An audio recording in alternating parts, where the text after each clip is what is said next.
Welcome back to the Retail Initiative. I'm so glad you're here.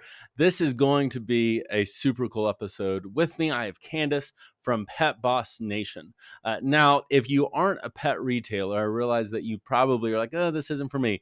But honestly, she is one of the best minds in retail right now. And I think that we have a lot, those of us not in the pet world, we have a lot that we can learn from this industry. There are so many things that they do well, from the way they do experiential retail to the way they have to really think about the way they add value to their customers, and the various experience things that they do. So I think this is going to be a really cool episode.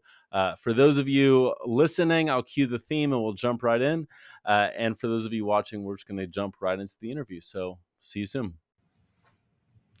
Well, thanks for tuning in to the Retail Initiative podcast. I am so excited to have my guest, Candace. Hey, Candace. Hey, how are you, Josh? I am great. So glad to be here.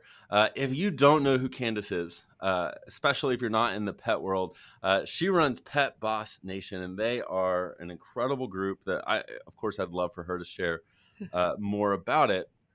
But they help so many retailers grow their businesses in so many different ways. And so honestly, even if you're not in the pet world, I think you're in for a treat. I didn't mean to talk about, you're in for a treat for the pet business. The pun is intended. Well, unintended, but I'll now make it intended.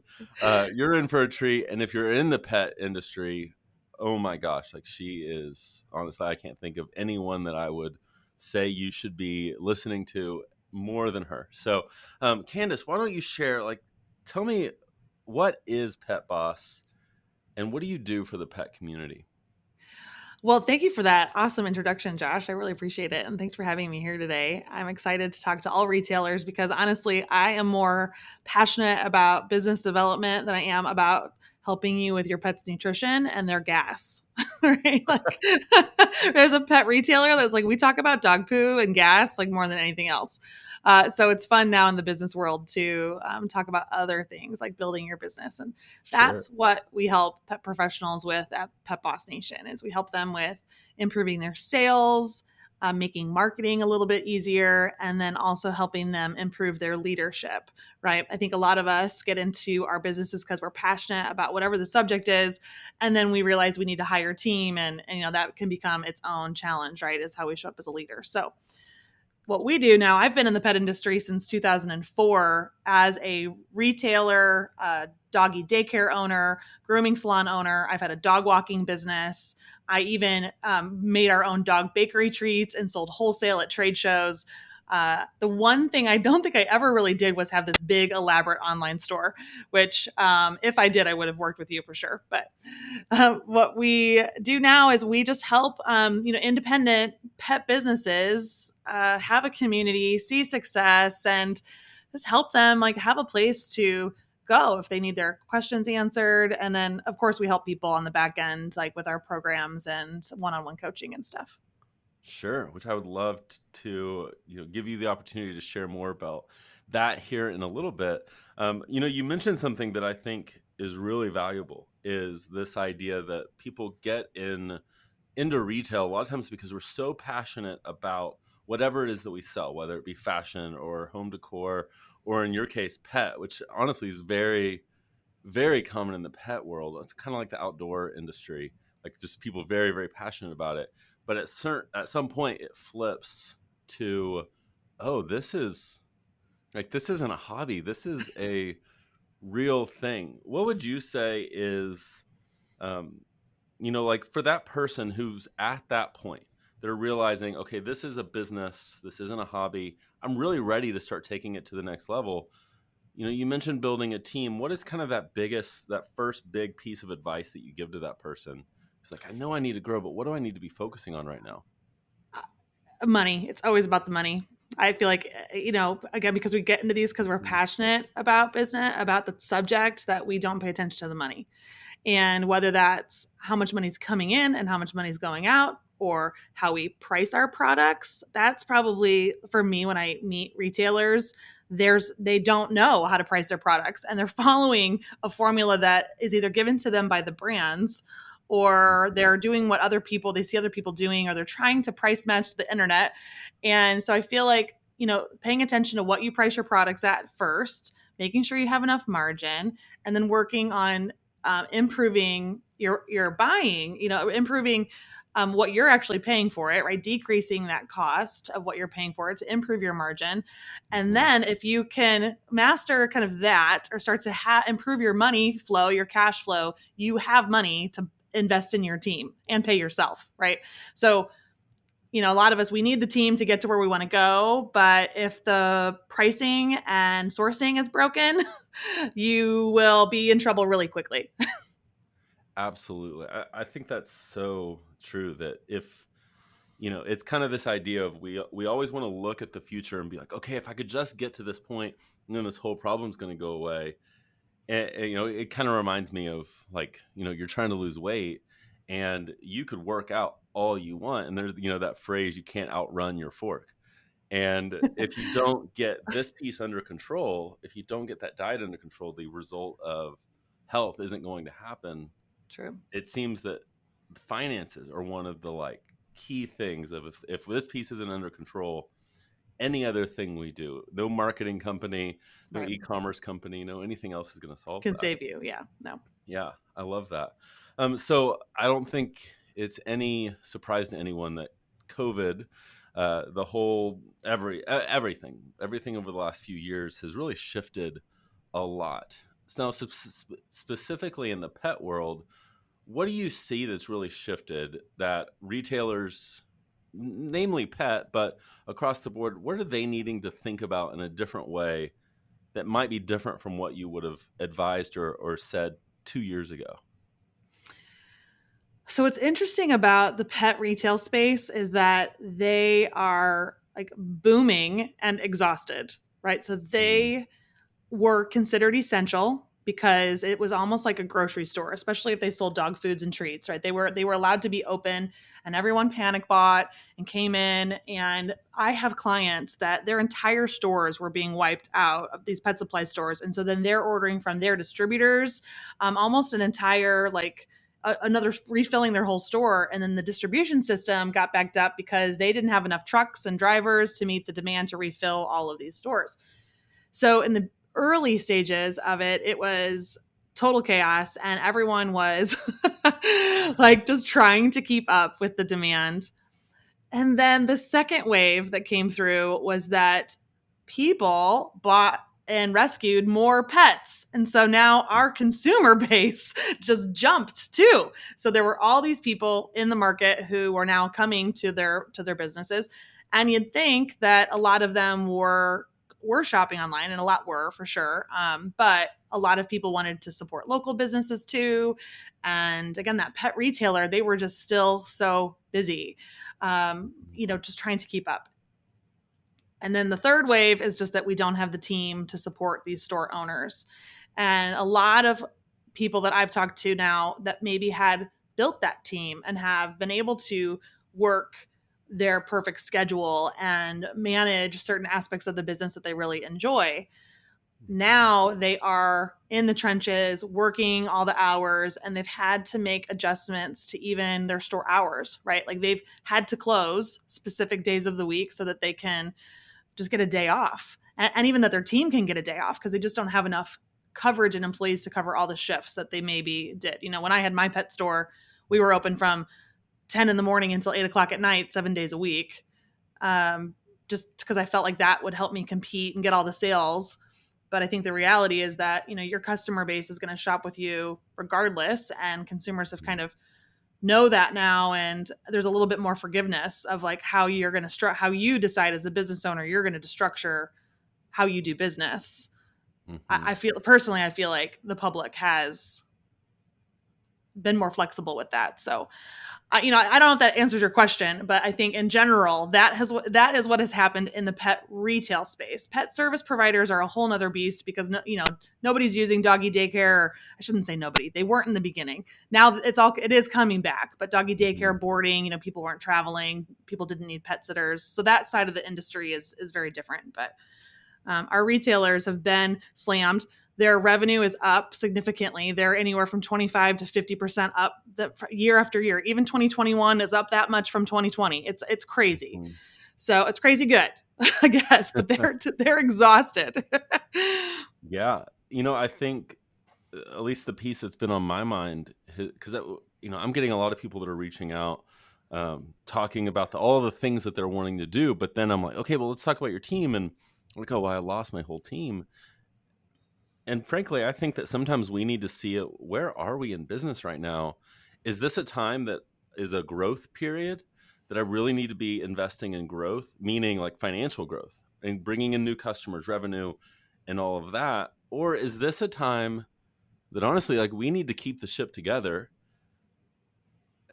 I almost wanted to have a cuss word there because it would have applied also. Keep the dog poo Um, together. Yeah. yeah, we need to keep that together and Hmm. really just focus on sustaining what exists and then expanding infrastructure that can Yeah. support the growth that will happen.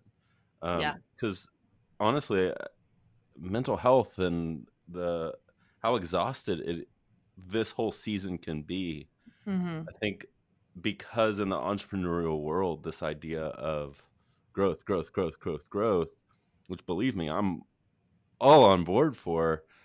It can't be done at the cost of, like, at the end of the day, if you don't grow healthy, what are you really doing? Right. You're Yeah. not. Like, yeah, your quality of life is still important. Yeah, absolutely. Um, yeah. So obviously, my bias is e-commerce, and Hmm. my company helps brick and mortar retailers that are wanting to gain traction online. But in the pet world, it does look different. It's not. Yes. Shipping a 40-pound bag of dog food is Yes. not like shipping a top or Right. a Yes. candle. So where do you see e-commerce? Let's even go forward like Yeah. 2 years from now. I say that to kind of remove the idea of a shutdown or whatever. Maybe I'm just wrong. And if you're listening to this in 2024, I know nothing. But let's just assume that some things have eased up a few years from now. Where do you see e-commerce fitting in the pet world a few years from now? So it's interesting because, many of our retailers, again, if we're talking about like independent, which I feel like is truly like, 10 locations or less, there's a huge group of independent pet stores that are, single locations or maybe even up to five. But there are many, many stores that have, or businesses that have, 20, 25 or 200 locations, right? Like the big box stores. So let's talk specifically about like independent pet. And, Hmm. I think that in 2 years, they will still be very successful without having an online store, only because um, people love to take their dogs to places and they love to get out with their pet and go experience things. They love the dog to walk around and smell the treats and get the free treat and pick the treat out of the bakery case. Like and they have to try on clothing and try on harnesses. And so there is an element, I think, that pet will bring, makes the local pet business actually still really work. But there's a huge missed opportunity that these retailers who haven't found a way to be online, there is a missed opportunity there. But I know why it exists. And like you said, there's lots of challenges that are just different in the pet space, like the dog food being too heavy to ship, or a lot of independent pet retailers now carry more fresh food, raw frozen food, and they have freezers Mhm. and they can't ship that stuff. They also have a lot of CBD and hemp products now too that they can't put CBD online, Oh, yeah. and they're getting shut down. And so, and honestly, there's just so many SKUs in the pet world. Like all the different sizes of bags, all the different flavors, grain free, not, um, and a lot of the small independent stores just don't have the space to dedicate to a shipping area.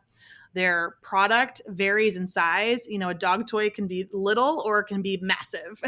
And it's like, how many boxes do you order and how do you pack it all? It's just clunky and kind of cumbersome to have an online shipping business for some pet businesses. So they just Mhm. avoid it because they're like, and especially right now, I'm making money anyway. So why do it? But it's important that if you can find somebody like yourself, like I know you've recently worked with some of our Pet Boss Club members, which is so Mhm. cool. I know Patty Zeller, you just did her website, right? Yeah. Love From Animal Animal Connection. Connection. And so if more of them, I think, can get over the fear of the tech and actually find ways to maybe not feel like they have to sell everything, but Mhm. have some stuff. And if there's, you're the expert here on this, but if there's ways to separate out like what can be picked up locally versus what is allowed to be shipped, or Mhm. I know another big fear is that it's like, well, but what if it's not in stock in my store and it has to be special ordered? Like, demystifying all of those pain points that this retailer is going to experience and making it easy for them to come online is going to be really important if Mhm. they're going to do it. Sure. Yeah, and honestly, I'll get on calls with people. In fact, this happened to me yesterday, where I was like, "It doesn't sound like you should be doing this. Yeah. I don't think it fits your goals. I don't think it fits your lifestyle." So let's say that one of your members gets on a coaching call with you and ask you, "Hey, I'm really thinking about launching online. I'm thinking about adding e-commerce. What might be the thing? Like, if you were to leave them with a point of like, hey, think about this. If the answer is yes or whatever, then you probably should start pursuing this. But if it's not, maybe you should focus on these other areas. What do you think would be that big domino? Let's say it like that.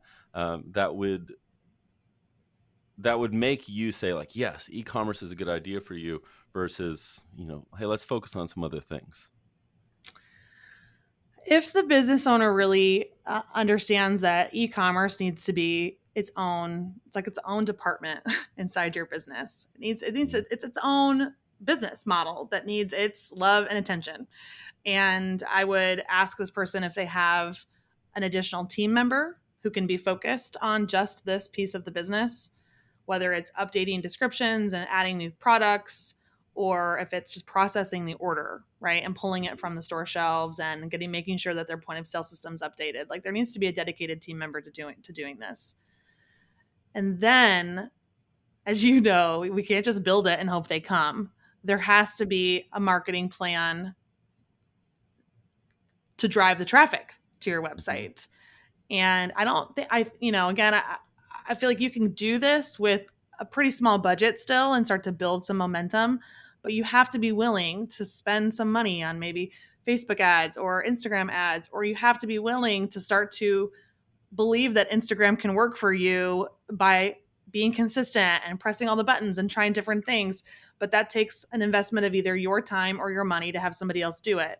You're not just going Mhm. to build it and orders are going to start coming in. You have to really understand that just like your existing brick and mortar business has its own nuances, this online store is also is going to need attention and can't just be built and forgotten.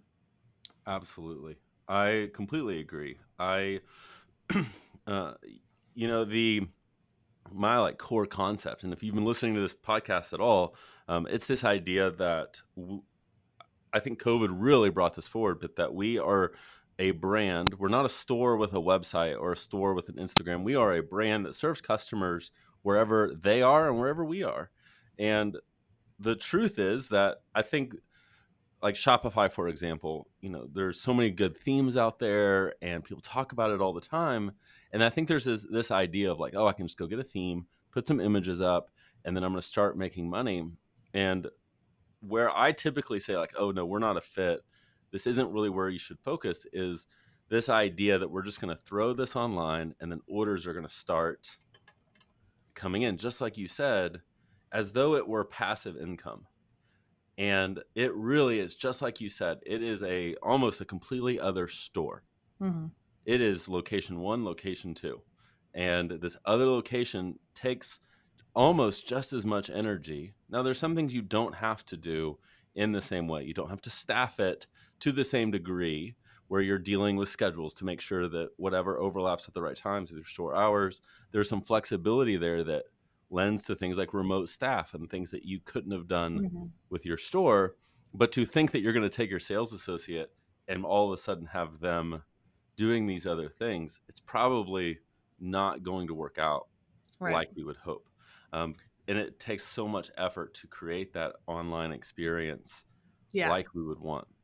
And there are a lot of there's some catalogs already out there, and there are some platforms that do make it easy to like get your inventory up online, and they own, Mhm. the options are to for in-store pickup or local delivery.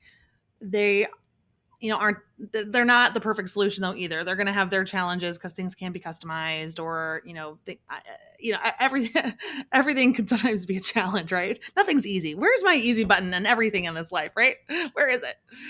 I wish. So I know, but and the other thing that's really interesting in the pet space that I feel like maybe women's boutiques or home decor, not in every category, but pet is very brand driven. And so because it's brand driven,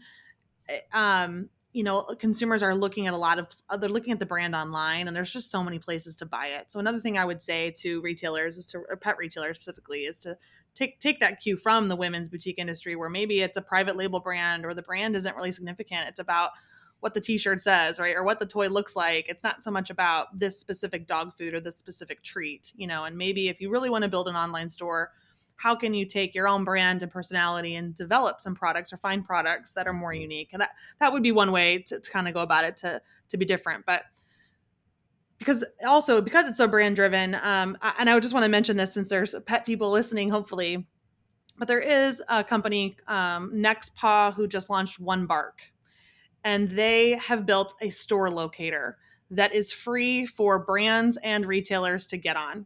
And what it does is, in the pet world, or probably not even just pet, but any world where the brands put their store locators up, they're very clunky and they're outdated, and they've found a way to make it easy. And so when the consumer might love that brand and they go to the brand's website, instead of buying from the brands usually now want to drive, if they're signed up for this program, they want to drive the traffic to the local store. Mhm. But this is a great store locator that prioritizes the independent stores versus going to your Petco's, or buying on Amazon, because some of the brand locators do that right now.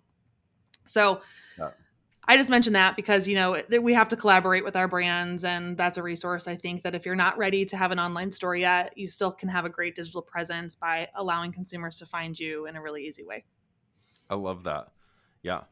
And honestly, for the pet world, I think the piece that I would leave you with, because I want to transition the conversation some universally towards retail. But one thing that I really like to see for pet retailers, and if I'm going to focus on launching online, if I'm in your shoes, uh, I would begin to see it not as a way to reach a national audience, because people aren't buying. If I live in Texas, I'm not buying my pet stuff from a store in Oregon, uh, Right. because it doesn't make sense. I'm going to buy it locally. Is seeing e-commerce as a way to increase your market saturation in your city. It's Yeah. in your community. You're pushing dog food, but you're pushing it for local pickup to get them in store. It is Hmm. a convenience factor. You can add subscription services Hmm. around that. Yeah.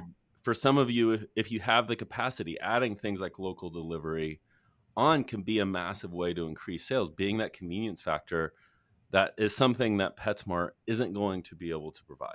Right. And And so, going one step further on that, what you said about the subscription is that's why Chewy has been so successful. They get people in with this like 50% off your first bag of dog food, but their next click of the button or the next reminder or the next thing, they've made it so easy for a consumer to just go, oh, I'll put this on auto ship, which is subscription, right? So I think when a lot of times retailers think they have to build a subscription business means it's this special box, or it's something else. No, subscription is just getting people, no matter what they buy, to commit to a reoccurring bill that's automated, and they don't have to think about it, and their product they want is going to just show up. I love So that. yeah, I think if we can, yes, you're right. It has to be, pet businesses are the driving in that local market for local pickup and delivery. But if there's a way that to also think, well, what's next? How can I get this customer to commit to getting this order from me, on a regular basis, so that what revenue is coming in monthly, and what you need to order, and you can plan your delivery routes effectively. Like it Mhm. really, subscriptions ultimately do make your life easier. Absolutely. I really believe that in the pet world, I think that can be a massive revenue driver, and honestly one of the easiest things to make e-commerce successful. Yeah. And there are plenty of ways, honestly, where that's not even that painful to implement, which is the lucky part. So, kind of pulling up a little bit, the pet industry, is booming. It's growing so much, and I think that honestly, retailers at large could, I think, look to the pet industry to learn a thing or two, and some of the ways that they've adapted over the last few years. If you are a clothing boutique or a home decor business, what would you look at in your current community to say like, oh, maybe we could learn a thing or two here and start to apply it to our business? Okay, I have four things actually. You asked me in advance to think about this, and I was like, okay, and I've got like four things. The main thing, and really, I don't know if this is really a thing. I guess it is, but it's really understanding that even if you're a store owner and you don't have a pet, more than 50% of the U.S. households have at least one dog. So, so half of your customer base has a pet, or more. Actually, more than half of, probably like I think what is it like something like 70% of households have Hmm. a pet, regardless of what kind of animal it is, right?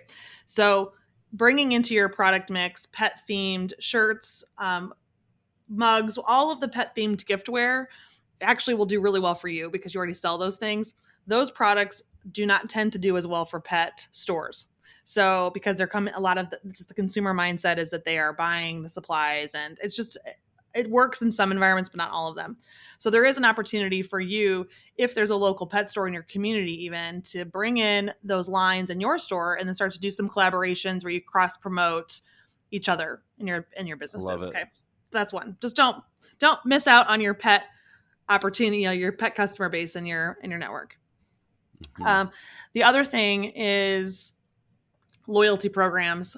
I don't know if you have see a lot of loyalty programs, frequent buyer programs in other retail, but in the pet world, for many years, decades, the dog food brands had a frequent buyer program where it's buy 10 get your 11th free, or buy 12, 11 bags get your 12th free.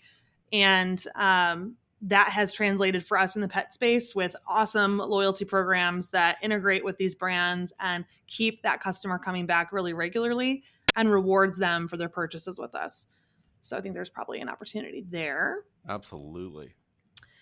And then the two next big things are really that a lot of the pet retailers have also added a service within their business, whether that is a self wash station or they have a grooming salon. Hmm. And a lot of them have also created or treated their retail stores like gathering spaces. Okay, so they have off leash play areas for dogs. They'll have even maybe a small dog daycare set up. Some of them have coffee shops now. They have fully integrated coffee shops inside their pet supply store because they want to have a place to host events and where people come regularly, even just to get a cup of coffee. Some are even getting their packaged alcohol licenses and selling dog themed wine and beer, I so that they love it. can, which is awesome because it's really high margin. So they're dog food's low margin, alcohol high margin, and so I think that there's a real opportunity there too to Mhm. think about your physical space and reinvent it as a place to gather or add a potential other service that complements what you already sell. I love it. And then the last thing is really just becoming an expertise about, or sorry, expertise, really becoming an expert in the product that you sell and the client that you have. Mm. In the pet world, a pet retailer and sales associate has to know all the different breeds of dogs, or potentially even cats or birds or fish, right? Depending on what they sell. They have to know all the different breeds, which all of those breeds come in different sizes. So they really have to understand fit of their harnesses or collars or clothing. There's also the age of the dog, right? From puppy to adult dog to senior dog. In those ages, they have different habits and needs. We also have to know a lot about diet. So, whether that's because of allergies that the pet might have or specific health issues that they're going through, Mhm. maybe they're dealing with a weight issue because their pet parent treats them too much or gives them table scraps. I love it. There's also Guilty. behavior knowledge that we have to have, like Mhm. dogs that pull, there might be aggression issues, anxiety is another big thing that we get a lot of questions about. So in the pet retailer is so hyper educated on all aspects of their client, Mhm. the animal.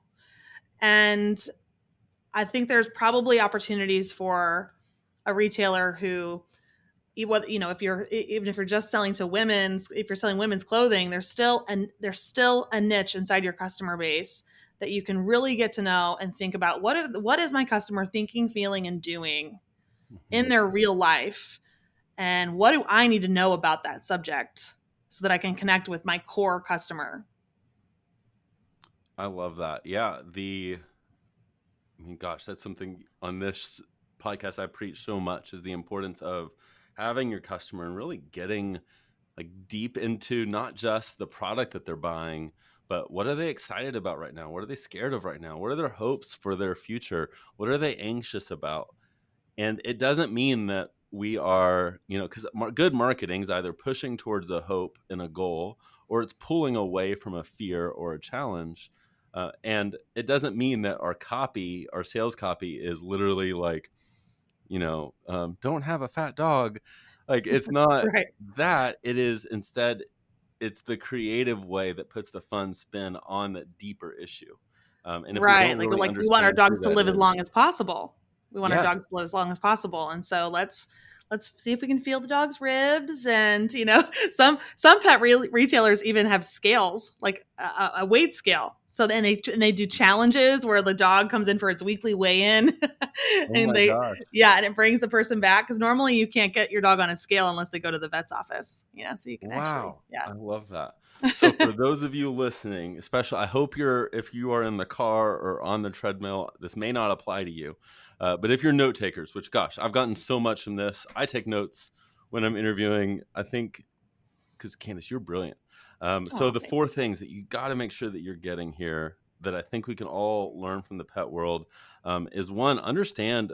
I think I'm going to pull yours even up another level if that's okay. Yeah. But the way that you can look at your customer and what else are they interested in, and what Yeah. other businesses could we collaborate with that aren't competitors? They are businesses that are in a parallel to who your perfect customer would serve. And for a lot of people in the pet space, there's such an opportunity there to one, bring in product that relates to that, but then also collaborate with other businesses. So understand who your perfect customer is and what other interests do they have outside of what you sell, and how can we incorporate that in some way.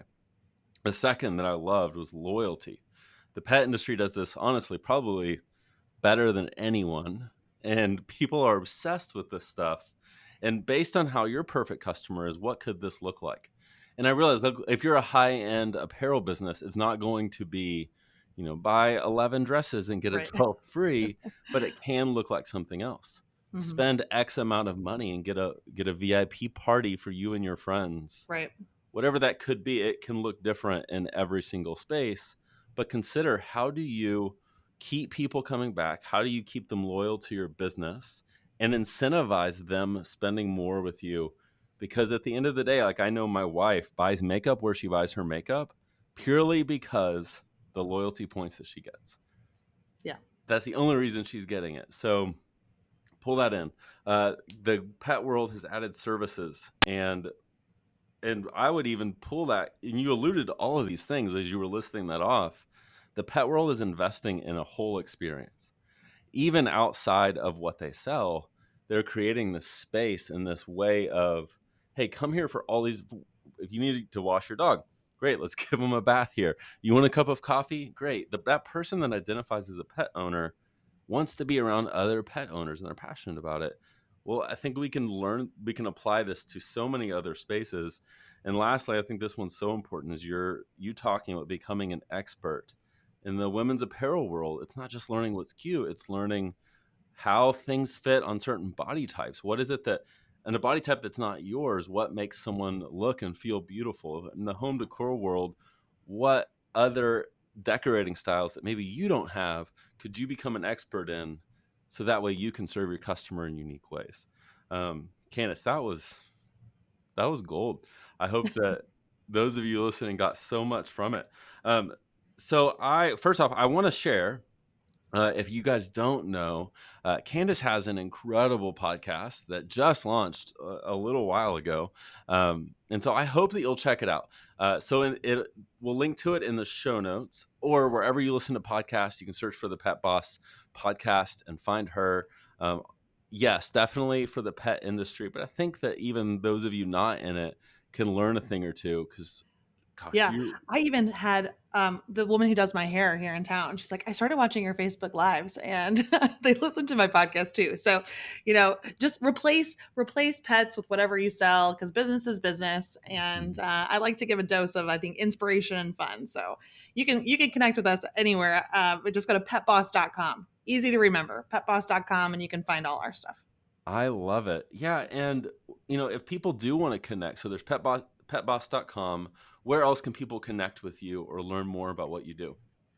Well, I have a pet industry Facebook group. So if you just search Pet Boss on Facebook, you'll find our group. It's for brands, sales reps, photographers, bloggers, retail store owners, pet sitters, really anybody who works in the pet industry or has clients in the pet industry. Like Josh, you're in that group too, can join us there. So go ahead and find that.